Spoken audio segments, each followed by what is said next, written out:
Hi everyone, I'm Shana. Today's regional recipe comes from Kerala, India, a region known as Payyoli. We're making Payyoli fried chicken. Now, this is the most delicious fried chicken that's served with chapatis.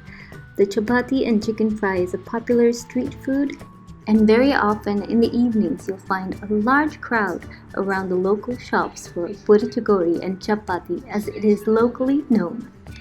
There are a few ingredients that make this Kerala chicken fry especially unique, like the fried grated coconut, curry leaves, and fresh green chili that top the fried chicken. And when it's served with the chapati. We serve it with fresh onion rings, and the whole combination is just lip-smacking delicious.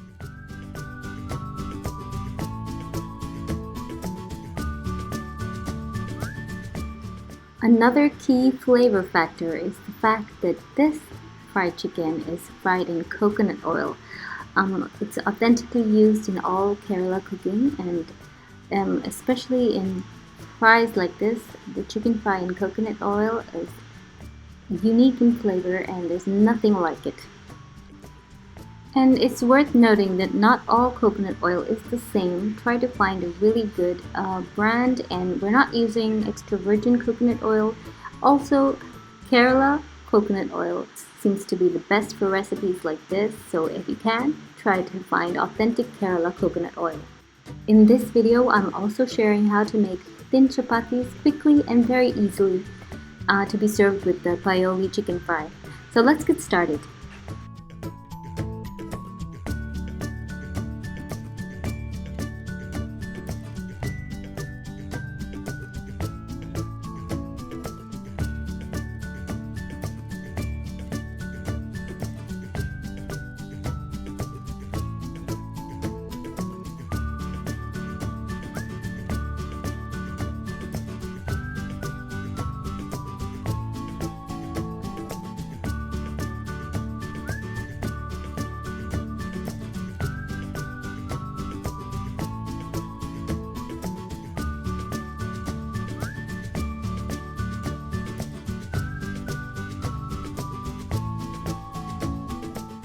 First off, we need to make a dried red chili paste for the marinade.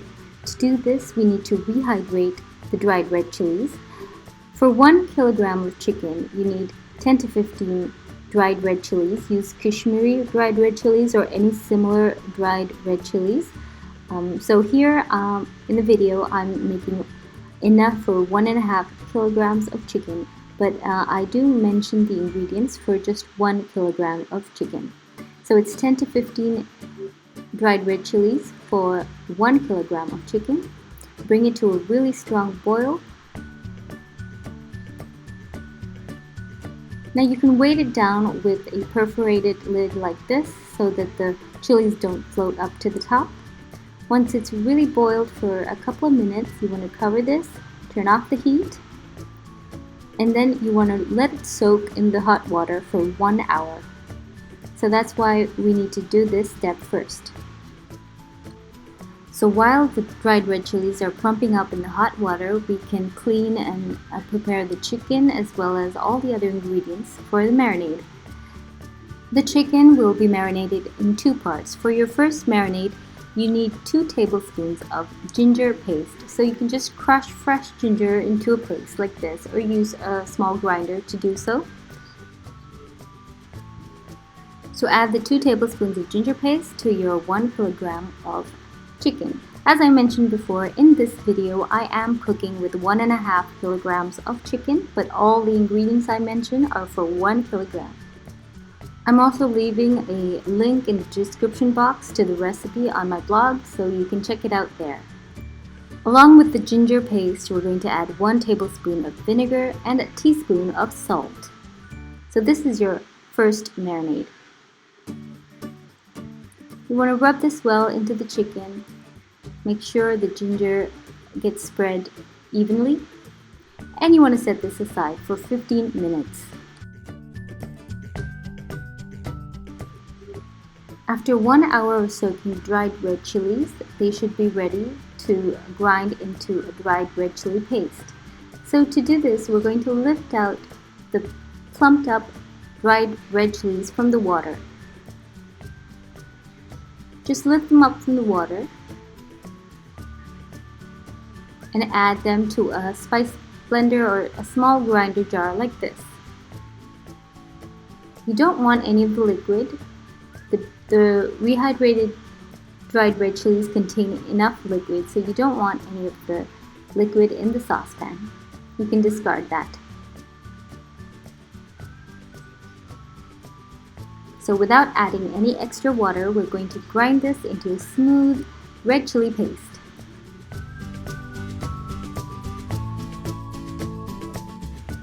So we've done that. We've ground the rehydrated dried red chilies into a smooth, a slightly textured paste. And we're going to use most of this for the second marinade. We will be setting aside just over a tablespoon of this for using later. And all of the rest I'm going to add to the chicken right now. Along with this, we're going to add another teaspoon of crushed or ground ginger. We did add ginger initially, but adding it in the second marinade adds another layer of flavor. We're also going to add 1 or just over 1 teaspoon of meat masala powder. You can use any store-bought meat masala powder or check out my video for homemade meat masala powder in the iCard above.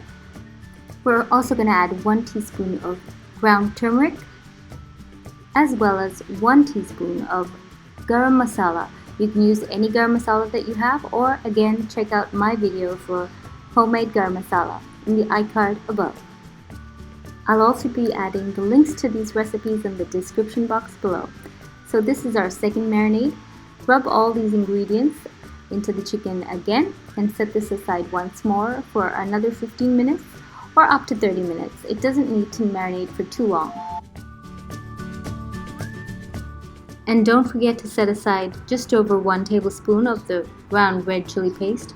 We're going to add that to 4 tablespoons of grated fresh coconut. So you want to mix the red chili paste with the grated coconut, and don't lose any of this red chili paste on the side of the mixer jar. What you can do is add a little bit of the coconut to the grinder jar and mix it in there so that we don't lose any of that fabulous paste. The coconut and the red chili paste together is a major flavor happening later when we fry the chicken.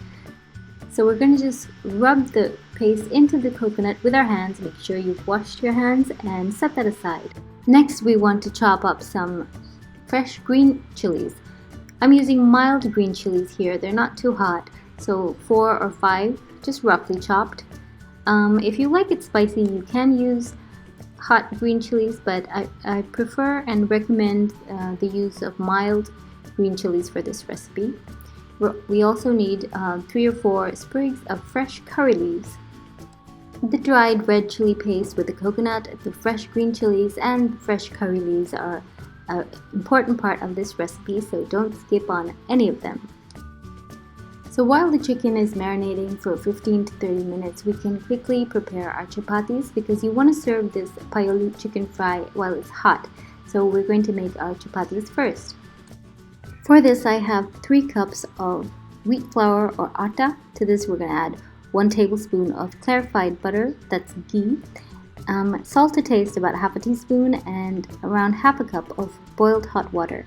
Give it a good stir till the flour sort of comes together a little bit, and then you can add fresh water, just room temperature water, until it starts to hold together into a dough. Don't add too much water, you just want enough water to be able to knead this into a nice firm dough. Now we're going to knead this for about 10 minutes to get a nice soft dough for the chapatis. Soft and bouncy. So our dough is ready. We make sure to keep this covered so it doesn't dry out, and roll them out into equal sized balls like this. Now we can start making our chapatis. Now an easy method to make them is to flatten each ball into a disc like this, dip in flour, and then just roll it out 2 or 3 times just till you get a small circle. Not a whole chapati here, just a very small circle, and do the same with the next one. Just make sure that both circles are approximately the same circumference. Now drizzle a little bit of clarified butter or ghee, spread it all over the surface, and over this you're going to sprinkle some of that flour evenly, and then cover it with the circle that we spread out earlier. This way, when you roll them out, you can get them nice and thin, and they roll out really easily. Even if you're new to making chapatis, using this method, you can easily roll out perfect, soft, smooth, large chapatis that are really nice and thin. There's actually 2 for the effort of 1, so it helps you to save time and effort.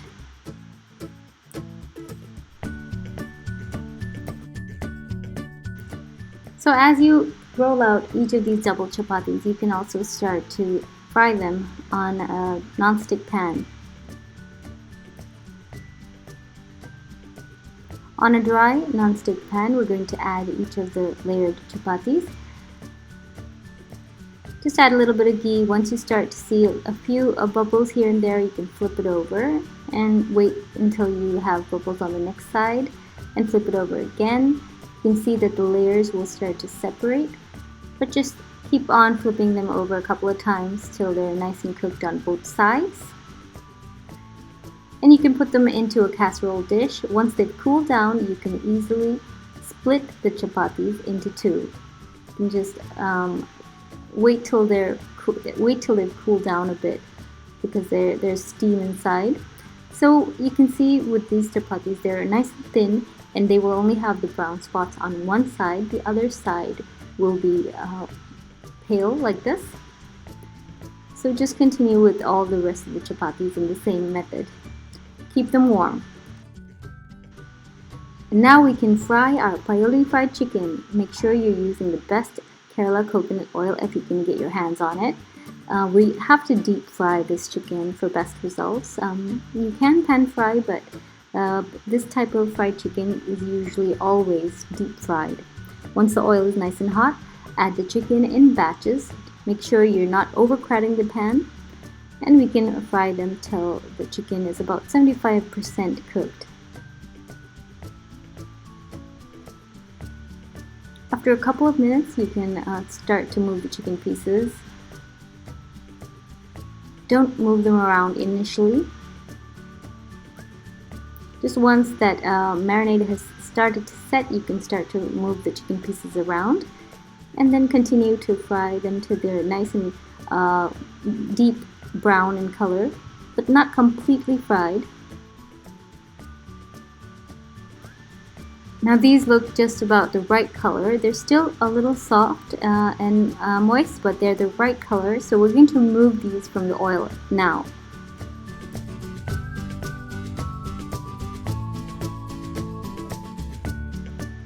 Continue with the next batch of chicken and fry the same.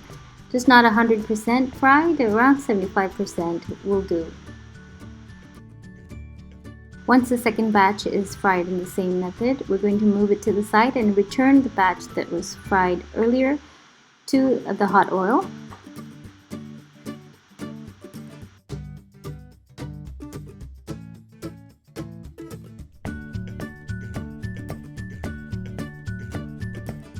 Combine both the batches together. Just fry briefly, and to this we can add the coconut and dried red chili paste that we had set aside earlier.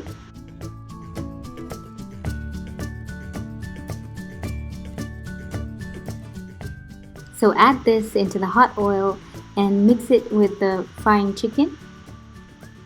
Just allow it to fry along with the chicken, and what you want to do is you just want to continue frying this until the coconut becomes slightly brown and crispy, like a golden brown color and crispy. We're also going to add the curry leaves as well as the green chilies. Make sure the curry leaves have been rinsed and drained really well. Major flavor happening here right now, major aromas. It is irresistible.